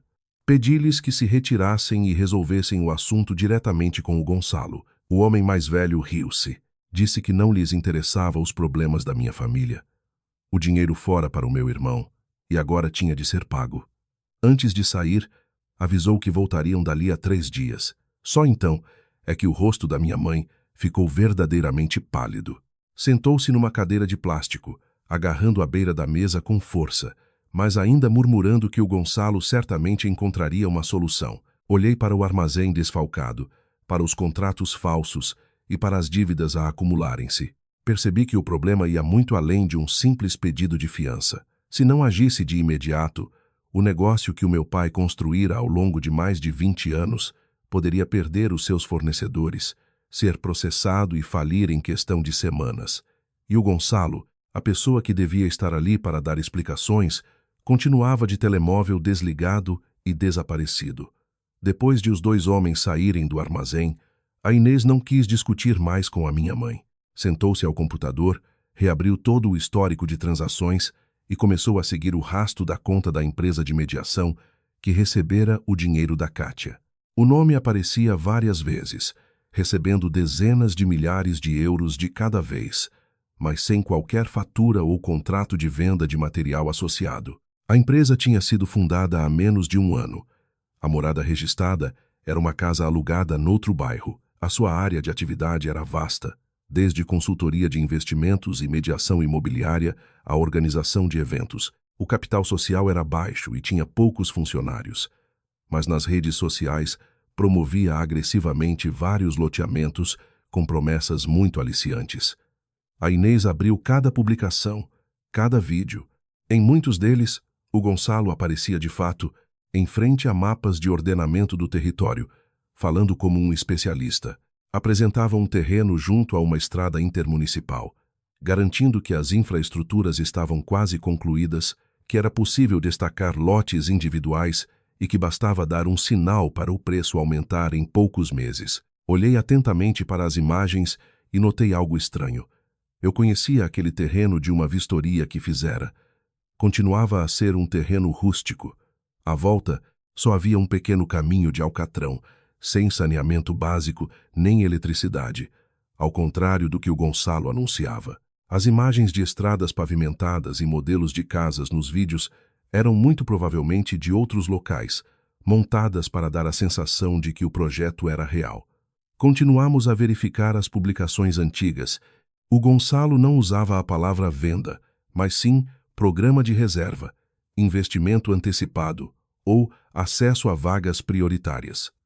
A terminologia era astuta, suficiente para convencer quem não percebia de legislação de que bastava pagar adiantado para garantir um bom lote. A Inês contactou uma antiga funcionária daquela empresa de mediação. No início, a rapariga estava hesitante, mas quando soube que estávamos a tentar rastrear o dinheiro para proteger os clientes lesados, concordou em encontrar-se conosco. O encontro foi num pequeno café, não muito longe do armazém. A rapariga, chamada Carla, Tinha trabalhado como gestora de clientes para o Gonçalo durante cerca de 6 meses.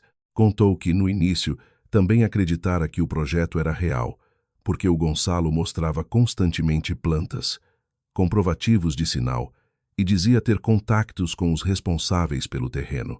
Os clientes eram, na sua maioria, pessoas com algumas poupanças, que sonhavam comprar um pequeno terreno para os filhos ou para o futuro. O Gonçalo pressionava sempre os funcionários a criar um sentimento de urgência. Se um cliente hesitava, ele dizia que só restavam algumas vagas internas e que os preços iriam subir em breve. Muitas pessoas, com medo de perder a oportunidade, transferiam entre 5.000 e 15.000 euros.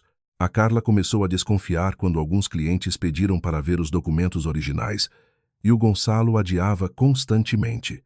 Dizia que o processo de destaque dos lotes estava em andamento e que só depois de todos pagarem o sinal é que poderiam ver a documentação completa.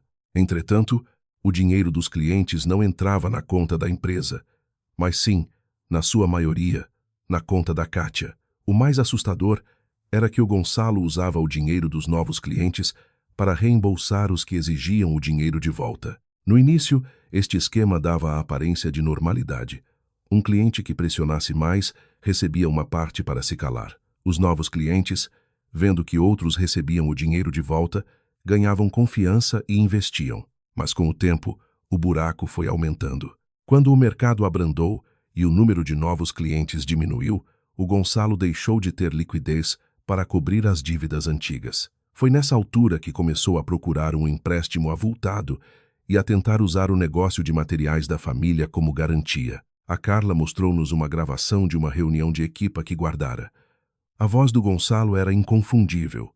Dizia para tranquilizarem os clientes que o projeto estava quase a obter as licenças, que bastava aguentar mais um mês, pois o irmão dele ia assinar a garantia, e com o dinheiro tudo se resolveria. Ao ouvir aquilo, cerrei os punhos. O Gonçalo não só usara o meu nome com o credor, como também se apropriara da minha reputação profissional para convencer os clientes. Em várias mensagens, apresentava-me como o engenheiro responsável pelas infraestruturas e pela parte legal do projeto. E eu nunca soubera que estava a ser envolvido naquilo. A Inês pediu a Carla uma cópia da gravação e de algumas mensagens. A Carla concordou, desde que o seu nome só fosse revelado se estritamente necessário. Disse que se despedira por não querer continuar a mentir, mas que o Gonçalo a ameaçara processar por violação de segredo comercial. Da lista que a Carla nos forneceu, contactamos 3 clientes. O montante total que eles tinham transferido para a conta da Kátia aproximava-se dos 90.000 euros. Uma senhora de idade, mal ouviu o nome do Gonçalo, começou a chorar. Contou que o dinheiro do sinal era o produto da venda de um pequeno terreno que o casal tinha na aldeia, com o qual pretendiam comprar um terreno para o filho. O Gonçalo prometera que em 3 meses teriam o comprovativo da localização do lote, mas passara mais de meio ano e só receberam promessas. Quando ela exigiu o dinheiro de volta, ele devolveu uma pequena parte e depois começou a evitá-la. A mulher disse-nos, em lágrimas, que já não queria lucros, só queria o dinheiro de volta antes que o marido descobrisse. A história dela encheu-me de raiva e vergonha. O meu irmão usara a confiança, a falta de conhecimento e o sonho de pessoas comuns para lhes tirar o dinheiro. Já não era apenas um empresário falhado. Ele sabia que o projeto não era viável, mas continuou a prometer para angariar mais fundos. Liguei ao Gonçalo, exigindo que ele aparecesse e explicasse tudo. O telemóvel continuava desligado. Poucos minutos depois, recebi uma mensagem curta. Estás a destruir a última oportunidade de salvação do teu irmão. Nem uma palavra sobre as pessoas a quem devia dinheiro, nem qualquer intenção de assumir a responsabilidade. A minha mãe ligou logo a seguir. A sua voz estava mais fraca, mas ainda me pedia para assinar os papéis e salvar o Gonçalo. Dizia que com o empréstimo de 100.000 euros, todos seriam reembolsados e a família evitaria o escândalo. Perguntei-lhe se ela sabia que o Gonçalo usara o meu nome para ganhar a confiança dos clientes. Houve um longo silêncio do outro lado da linha. Finalmente, a minha mãe disse que pensava que ele estava apenas a usar a reputação do irmão para as pessoas confiarem e que eu não perdia nada com isso. Aquela resposta gelou-me. A minha mãe não sabia de tudo, mas sabia de uma parte, e mesmo assim aceitou, acreditando que o filho mais velho tinha de arcar com as responsabilidades do mais novo. Disse-lhe que a reputação de uma pessoa também é um bem, e não pode ser emprestada para encobrir um ato ilícito. Se eu assinasse a garantia agora, a dívida antiga poderia ser temporariamente coberta, mas o Gonçalo continuaria a receber dinheiro novo, acreditando que a família estaria sempre lá para o salvar. Depois de desligar, a Inês olhou para mim durante muito tempo e disse: "Não temos muito tempo. Se os clientes apresentarem queixa em massa, o teu nome pode ser implicado, porque foi usado na publicidade. A única forma de te protegeres e de impedir que mais pessoas percam dinheiro é expor a verdade e reunir todas as provas." Eu concordei. De um almoço que parecia tratar-se apenas de conflitos familiares, chegamos a uma verdade muito mais pesada. O Gonçalo não precisava da minha assinatura para abrir um armazém. Precisava dela para tapar um buraco financeiro, cavado com as poupanças de dezenas de famílias. Naquela noite, mal chegamos ao apartamento, a minha mãe ligou. A voz já não era ríspida, mas de pânico.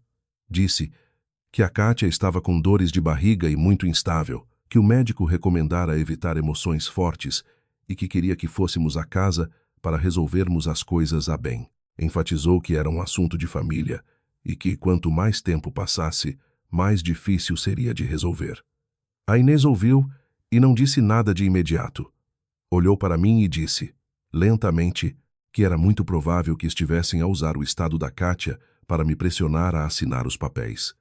Eu pensei o mesmo, mas se não fôssemos, a minha mãe continuaria a usar a gravidez como pretexto para nos culpar. Depois de discutirmos, decidimos ir, mas levamos o telemóvel com a gravação de voz ligada e todos os documentos que tínhamos recolhido. Quando paramos em frente ao portão, percebi logo que o que a minha mãe dissera não correspondia à realidade.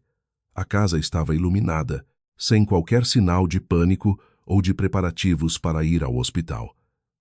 A Kátia estava sentada no sofá, perfeitamente arranjada, com um vestido de grávida novo. Ao seu lado estavam o Gonçalo e um homem desconhecido, de cerca de 40 anos, o investido, com uma pasta de documentos à sua frente. A minha mãe recebeu-nos com um ar tenso, mas nem sequer perguntou pela ferida no rosto da Inês. Pediu apenas que nos sentássemos para conversarmos. Em cima da mesa, não havia um pedido de desculpas, mas sim um dossiê marcado com post-its nos locais onde eu deveria assinar. O homem desconhecido apresentou-se como consultor financeiro, convidado pelo Gonçalo para ajudar a reestruturar o capital da empresa. Falava num tom muito suave, tentando dar a impressão de que aquilo era um procedimento normal. Segundo ele, se eu concordasse em ser fiador do empréstimo de 100 mil euros, o dinheiro poderia ser libertado no dia seguinte, o suficiente para pagar as dívidas e normalizar o negócio. Não respondi. Peguei no dossiê e comecei a ler cada página. A primeira parte indicava que o objetivo do capital era para reforçar o estoque e expandir a rede de distribuição, mas nas páginas seguintes, as obrigações do fiador eram muito abrangentes.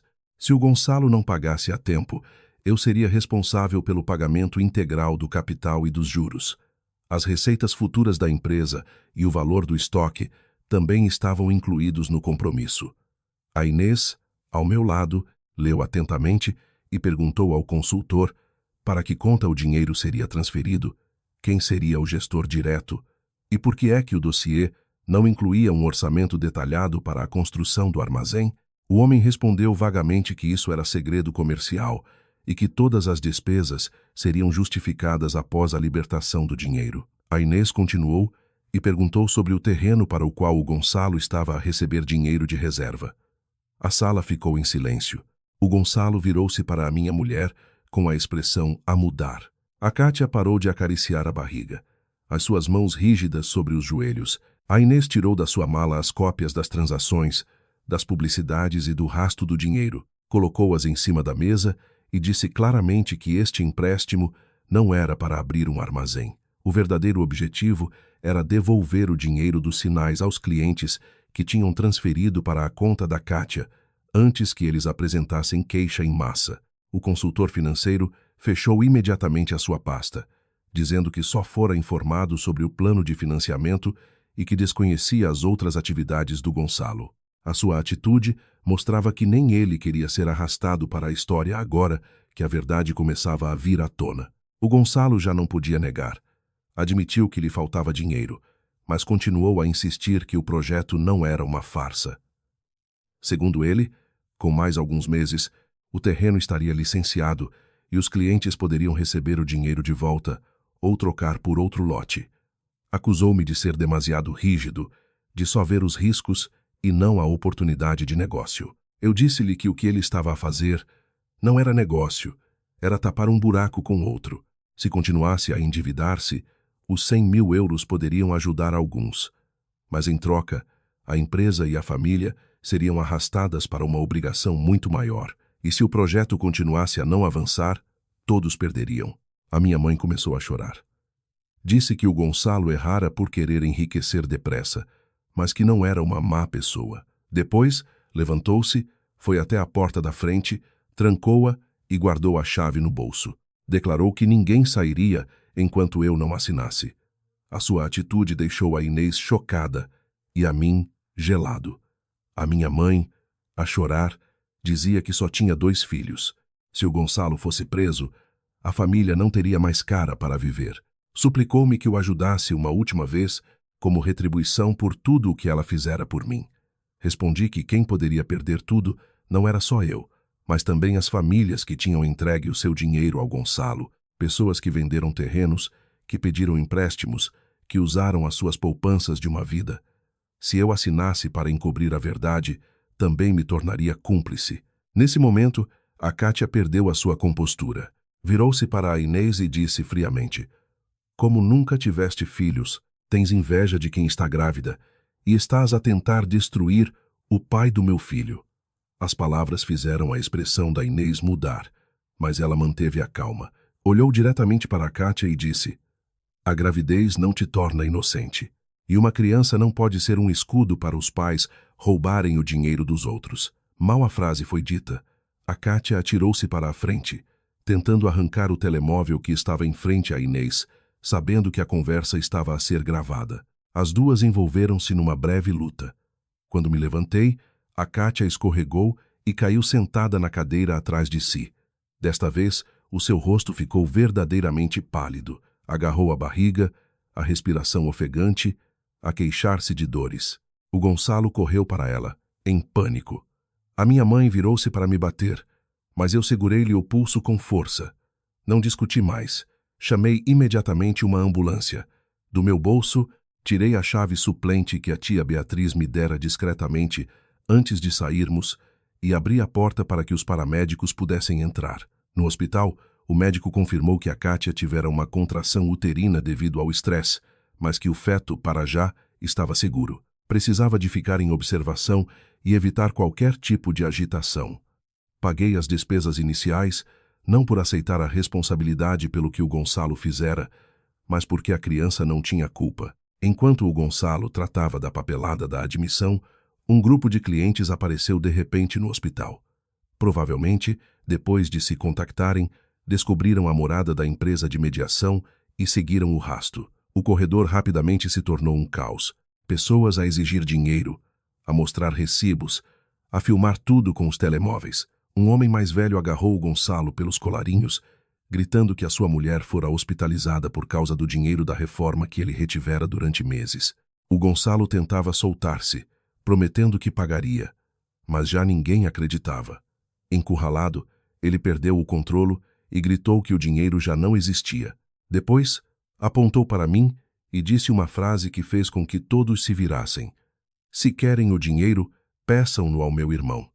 A nossa empresa tem muitos bens." Olhei para os olhares de desconfiança que se viravam para mim. Percebi que o Gonçalo acabara de me colocar no centro do furacão.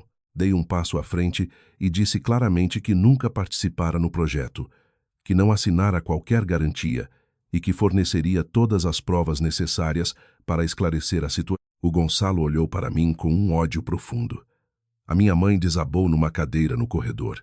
O segredo que eles tentaram esconder atrás de um almoço, de uma gravidez e de um dossiê, acabara de explodir em público, sem qualquer possibilidade de ser contido. O grupo de clientes continuava a encher o corredor, cada um com os seus recibos, comprovativos de transferência ou mensagens prometedoras do Gonçalo. Depois da frase que me atirava as responsabilidades, a fúria deles virou-se para mim. Alguns aproximaram-se, exigindo uma explicação para o meu nome aparecer nas apresentações do projeto. Percebi que, se reagisse com agressividade ou se me fosse embora, só lhes daria mais motivos para desconfiar. Mantive-me firme e repeti que nunca recebera dinheiro, não assinara qualquer fiança e que só recentemente descobrira que o Gonçalo usara o meu nome sem autorização. Comprometi-me a fornecer todos os documentos que eu e a minha mulher tínhamos reunido, mas não podia prometer pagar uma dívida que não contraíra. Alguns não se acalmaram. Um deles disse que, sendo irmãos, era impossível eu não saber de nada. Uma mulher de meia idade apontou para mim, com a voz a tremer de raiva. O Gonçalo garantiu que o irmão era o engenheiro responsável pelas infraestruturas. Foi por isso que a minha família confiou e entregou o dinheiro. Não me esquivei. Pedi desculpa pelo meu nome e a minha profissão terem sido usados para criar uma falsa confiança. Embora eu não soubesse de nada, compreendia que um pedido de desculpas não lhes devolveria o dinheiro, mas pelo menos eles precisavam de saber que eu não me considerava um mero espectador. Entretanto, alguns dos mais exaltados tentaram entrar no quarto onde a Kátia estava em observação. Diziam que o dinheiro fora transferido para a conta dela e que, por isso, ela não podia ficar ali deitada enquanto eles esperavam lá fora. Um homem chegou a exigir ao médico que o deixasse entrar para acertar as contas. A Inês colocou-se imediatamente à frente da porta. Não defendeu o que a Kátia fizera, mas também não permitiu que a multidão pusesse em perigo uma mulher grávida. Disse que as questões de dinheiro tinham de ser resolvidas com provas e através das autoridades competentes, e que se invadissem o quarto e acontecesse alguma coisa ao bebê, as mesmas pessoas que exigiam justiça poderiam tornar-se as causadoras de uma nova tragédia. A voz da Inês não era alta, mas era firme. O dinheiro dos senhores tem de ser devolvido, mas a criança não tem culpa. Viemos exigir justiça. Não podemos, na nossa raiva, cometer outro erro. As suas palavras fizeram com que muitos recuassem. Após alguma discussão, concordaram em eleger 3 representantes para falarem conosco. Os outros anotaram os seus contactos e foram para a sala de espera. O ambiente acalmou. Voltei à recepção para pagar as despesas iniciais da Kátia. A minha mãe, ao ver-me, agarrou-me a mão, pensando que eu tinha amolecido e que ia salvar o Gonçalo, mas eu deixei bem claro que só estava a pagar para garantir a segurança da mãe e do bebê. Não podia haver uma criança em perigo por causa dos erros dos pais, mas isso não significava que eu assumiria a responsabilidade pela dívida. Ao ouvir isto, o Gonçalo puxou-me para um canto do corredor. Em voz baixa, pediu-me para assinar a fiança ali mesmo, naquela noite. Segundo ele, assim que o dinheiro fosse libertado, as pessoas que estavam a pressionar seriam parcialmente reembolsadas, e ele ganharia tempo para vender terrenos ou encontrar outro investidor. Olhei para o meu irmão e percebi que, mesmo naquela altura, ele ainda pensava que o problema era apenas uma falta de liquidez temporária. Ele não via as famílias que tinha arrastado para a miséria. Disse-lhe frontalmente: "Eu ajudo a tua mulher e o teu filho por uma questão de humanidade, mas não vou assinar papéis para transformar os teus erros na dívida da minha família." O Gonçalo mudou de tom imediatamente. Acusou-me de valorizar mais o dinheiro do que a família, de não pensar na honra da nossa mãe e no futuro do seu sobrinho. Disse que se o caso se tornasse público, o seu trabalho, o seu casamento e a sua vida estariam acabados. Respondi que o futuro daquela criança já tinha sido hipotecado pelo próprio pai, num projeto inviável. Quem estava a levar a família à ruína não era quem se recusava a assinar, mas sim quem, sabendo que não podia pagar, continuava a aceitar dinheiro. A minha mãe, sentada perto, ouviu tudo. Começou a chorar, pedindo-me para salvar o irmão uma última vez. Mas, ao contrário das outras vezes, a sua voz não era de comando, mas de medo.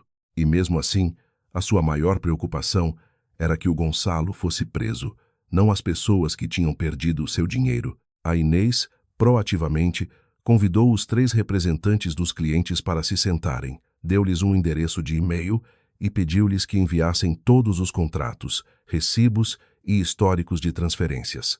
Disse que era preciso compilar o valor exato que cada um entregou, o que foi devolvido e as promessas que o Gonçalo fizera. Deixou claro que nós não tínhamos recebido dinheiro e, por isso, não podíamos assumir a dívida. No entanto, estávamos dispostos a fornecer as provas de que o Gonçalo usara o meu nome, os contratos falsos do armazém e as transações através da conta da Kátia. Esta atitude fez com que os representantes se acalmassem. Um homem mais velho olhou para mim e disse: "Eu não preciso que me prometa o impossível. O que eu preciso é que a sua família não continue a encobrir o Gonçalo, para que ele não possa enganar mais ninguém." Contou que ainda havia pessoas no grupo que acreditavam nas promessas do Gonçalo e que se preparavam para entregar mais dinheiro. Ao ouvir isto, a minha mãe baixou a cabeça. Pela primeira vez, ela teve de enfrentar o facto de que o seu favoritismo não só magoara a Inês e criara discórdia em casa, mas também dera tempo ao Gonçalo para continuar a mentir a estranhos.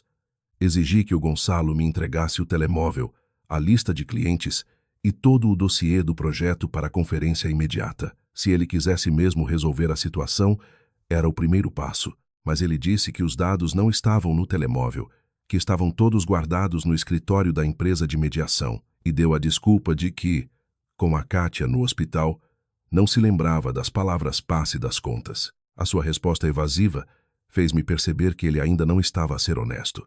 Dei-lhe uma última oportunidade. Na manhã seguinte, ele teria de nos levar, juntamente com a minha mãe e os representantes dos clientes, ao escritório. Toda a contabilidade, contas e contratos teriam de ser abertos e verificados publicamente. Se ele continuasse a evitar, todos os documentos que tínhamos seriam entregues diretamente às autoridades. O Gonçalo não respondeu. A minha mãe tentou pedir-me para pensar melhor, mas desta vez a Inês pegou-lhe na mão e disse, suavemente, que ninguém estava a tentar encurralar o Gonçalo, que era precisamente a continuação do encobrimento que lhe estava a fechar todas as saídas. Naquela noite, saímos do hospital. Continuei a deixar o meu contato com o médico de serviço. Não queria que, por causa de conflitos entre adultos, a mãe e o bebê ficassem desamparados, mas no caminho de volta, percebi claramente a diferença entre compaixão e cumplicidade. Podia ajudar um familiar numa emergência, mas não podia usar os meus bens, a minha honra e a minha vida para apagar as consequências dos seus atos deliberados. Na manhã seguinte, o Gonçalo foi buscar-nos ao hospital e levou-nos ao escritório da empresa de mediação. A minha mãe foi conosco, assim como os 3 representantes dos clientes. A Kátia teve de ficar em observação. O escritório, uma casa alugada de 2 andares, tinha um grande letreiro à porta. Na internet, parecia um lugar moderno e movimentado. Mas a realidade era desoladora. A sala principal tinha apenas algumas mesas e cadeiras velhas e um grande mapa colorido na parede. Era um cenário montado para dar uma impressão de profissionalismo. O Gonçalo sentou-se ao computador, tentando parecer calmo. Abriu alguns ficheiros, mas quando a Inês lhe pediu acesso aos dados da contabilidade, ele alegou ter se esquecido da palavra passe. A Inês não discutiu. Verificou o computador e encontrou uma pasta de backup automático. 20 minutos depois, encontrou um ficheiro atualizado 3 dias antes de tudo rebentar. Ao abri-lo, a sala ficou em silêncio. Era uma folha de cálculo criada pela própria Kátia, detalhando todas as entradas e saídas de dinheiro. O total recebido não era 90 mil euros, como tínhamos estimado. Em quase um ano, o Gonçalo e a sua equipa tinham recebido mais de 150 mil euros de várias pessoas. A maior parte fora usada para reembolsar clientes antigos e para despesas operacionais. No entanto, havia quase 30 mil euros, sem qualquer justificação relacionada com o projeto. O Gonçalo tentou fechar o ficheiro, dizendo que eram despesas de representação e comissões. A Inês, calmamente, pediu os recibos. Ele não conseguiu responder. Um antigo funcionário, chamado para testemunhar, admitiu que o Gonçalo usara parte do dinheiro para dar o sinal de um carro de luxo usado. Além disso, comprara um relógio caro e fazia vídeos em resorts de luxo para dar a impressão de que estava a encontrar-se com grandes investidores. O mais chocante foi uma série de transferências para uma aplicação de investimentos financeiros, onde o Gonçalo perdera quase 10.000 euros. A minha mãe, ao ouvir aquilo, ficou pálida. Perguntou ao Gonçalo por quê. Desta vez, a sua voz não era de defesa, mas de desilusão. O Gonçalo, exaltado, disse que para fazer grandes negócios era preciso ter uma boa imagem. Eu olhei para ele e disse: tu não construíste uma reputação. Tu compraste uma máscara com o dinheiro dos outros e agora queres que a família pague por ela. Nesse momento, a Kátia ligou em videochamada. Quando a Inês lhe mostrou a folha de cálculo, ela desfez-se em lágrimas. Admitiu que sabia que o marido estava a usar o dinheiro para fazer circular, mas não sabia dos investimentos de risco ou das compras pessoais. A Inês lembrou-lhe que fora ela a titular da conta e a registrar todas as transações. Mesmo que não soubesse de tudo, sabia que o dinheiro não era limpo e continuou porque acreditava que eu acabaria por assinar a fiança. Após um longo silêncio, a Kátia admitiu. Pedi ao Gonçalo para assinar uma declaração a confirmar os fluxos de dinheiro e entregar todos os documentos. Em vez disso, ele agarrou numa mala com papéis e tentou fugir.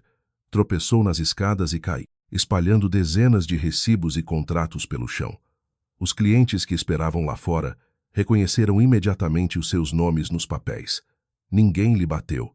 Apenas fotografaram os documentos e chamaram as autoridades. O Gonçalo ficou sentado no chão a olhar para os papéis espalhados com uma expressão de desespero. As mesmas ferramentas que usara para ganhar a confiança dos outros tornaram-se a prova irrefutável da sua fraude. E, pela primeira vez, viu meu irmão perceber que já não havia ninguém para limpar a sua bagunça. Depois da chegada das autoridades, todos os documentos foram recolhidos. O Gonçalo foi detido para interrogatório. Eu e os outros envolvidos prestamos declarações. Do lado de fora, vi o meu irmão de cabeça baixa. Não senti alegria, apenas uma profunda tristeza. A minha mãe, destroçada, perguntou se ainda havia forma de resolver as coisas internamente. Expliquei-lhe que, a partir daquele momento, tudo teria de ser tratado legalmente. Nós ajudaríamos a apurar os factos e a recuperar o que fosse possível, mas não assumiríamos a dívida. Ela agarrou-me a mão, insistindo que eu tinha poupanças e que a empresa ainda tinha valor. Foi a Inês que com calma lhe disse: mãe, se o salvar agora, ele amanhã fará o mesmo com outras pessoas, à espera que a família o salve outra vez. A minha mãe não conseguiu responder. Nos dias seguintes, a Inês dedicou-se a organizar toda a informação. Criou listas, separou os lesados, os montantes, o que tinha sido devolvido e o que faltava. O seu trabalho meticuloso ajudou todos a perceberem a real dimensão do problema. A sua atitude fez com que os clientes, antes desconfiados, passassem a colaborar. O carro que o Gonçalo sinalizara foi cancelado e parte do dinheiro recuperado. Outros bens foram identificados. Não era suficiente para cobrir tudo, mas mostrava que não estávamos a tentar esconder nada. A Kátia, depois de sair do hospital, foi para a casa dos pais. Entregou o ouro do casamento, as suas poupanças e todos os documentos que tinha. A minha mãe sugeriu vender a casa para pagar a dívida do Gonçalo. Recusei. A casa era o seu sustento e não fora usada legalmente como garantia. Disse-lhe que um sacrifício desses a deixaria na miséria e poderia nem sequer resolver o problema. Ela chorou, dizendo que só temia que o filho pagasse um preço demasiado alto. Respondi que, precisamente por o amar, ela tinha de o deixar enfrentar as consequências dos seus atos. Numa visita à Kátia, a Inês levou roupas e outros artigos para o bebê. A Kátia, envergonhada, não ousava olhar para ela. A Inês disse que estava ali pelo bebê, não porque o passado estivesse esquecido. Foi então que a Kátia confessou. Admitiu que provocara os conflitos de propósito, seguindo as instruções do Gonçalo, para que a minha mãe se virasse contra a Inês e para que as suas opiniões fossem desvalorizadas, vistas como fruto de inveja por não ter filhos. A Inês ouviu e não disse se perdoava. Disse apenas que o arrependimento não se media em lágrimas, mas em ações, e que se a Kátia quisesse mesmo emendar-se, tinha de colaborar totalmente com a investigação. Em silêncio, a Kátia concordou. Olhei para a minha mulher sentindo uma mistura de gratidão e vergonha. A pessoa que toda a família considerava fria e egoísta era, afinal, a mais justa e sensata. A responsabilidade do filho mais velho, percebi finalmente, não era limpar silenciosamente os erros da família. Era parar o erro, proteger os inocentes e ajudar os culpados a enfrentarem as consequências. Após meses de investigação, o caso foi a tribunal. O Gonçalo foi condenado a uma pena de prisão, com a obrigação de continuar a ressarcir os lesados. A Kátia recebeu uma pena suspensa, com responsabilidades de indemnização e sob vigilância, tendo em conta o seu papel secundário, a sua colaboração e o facto de ter um filho recém-nascido. Ao ouvir a sentença, a minha mãe ficou em silêncio. Não chorou nem culpou ninguém. Dias depois, a minha mãe apareceu no nosso apartamento, sem desculpas, sem chantagem emocional. Parou à frente da Inês e admitiu o seu erro, desde a bofetada até a pressão para eu assinar os papéis. Pediu desculpa por ter usado a questão dos filhos para a magoar. A Inês ouviu-a e disse que a ferida física sarara, mas a confiança demoraria mais tempo a reconstruir. A minha mãe acenou com a cabeça e foi-se embora, deixando para trás um pedido de desculpas tardio. Mas, pela primeira vez, sincero, a vida seguiu um rumo diferente para cada um de nós. Eu e a Inês alugamos um apartamento mais pequeno. O negócio de materiais foi reestruturado, com regras claras e uma contabilidade independente. A minha mãe continuou na casa antiga, gerindo uma parte mais pequena do negócio. Tornou-se uma mulher de poucas palavras. A Kátia, a viver com os pais, arranjou um trabalho e começou a pagar a sua parte da dívida. O Gonçalo, da prisão, escrevia cartas, no início, cheias de desculpas. Depois, com um tom de quem finalmente começava a perceber a dimensão dos seus atos. Quase um ano depois, a minha mãe convidou-nos para o almoço do aniversário da morte do meu pai. A Inês hesitou, mas aceitou. A casa era a mesma, mas o ambiente era diferente. A minha mãe não nos disse onde sentar. A Kátia estava lá com o filho. Quando o bebê chorou, foi ela que o acalmou. Na mesa, havia um prato de carne estufada. A minha mãe olhou para ele, serviu-se e depois empurrou a travessa para o centro da mesa, dizendo lentamente: "Quem quiser comer, que se sirva." Numa frase tão simples, estava contida a lição que tanto lhe custara a aprender. Virou-se para a Inês e disse que não esperava que ela esquecesse, mas que esperava poder, com o tempo, compensá-la. A Inês não respondeu com grandes palavras, apenas acenou com a cabeça e serviu um pouco de salada à minha mãe. Não por obrigação, mas porque, naquele momento, era o que sentia vontade de fazer. Olhei à volta da mesa. A família não precisa de ser perfeita para se sentar junta. O importante é que, depois da queda, cada um tenha a coragem de reconhecer os seus erros. Uns pagaram com dinheiro, outros com liberdade, outros com a confiança perdida. E eu, depois de tudo, só espero ter aprendido a lição mais importante: a amar com discernimento, a perdoar sem esquecer a responsabilidade e, quando a pessoa que amamos é magoada, a tomar o seu partido antes que seja tarde demais.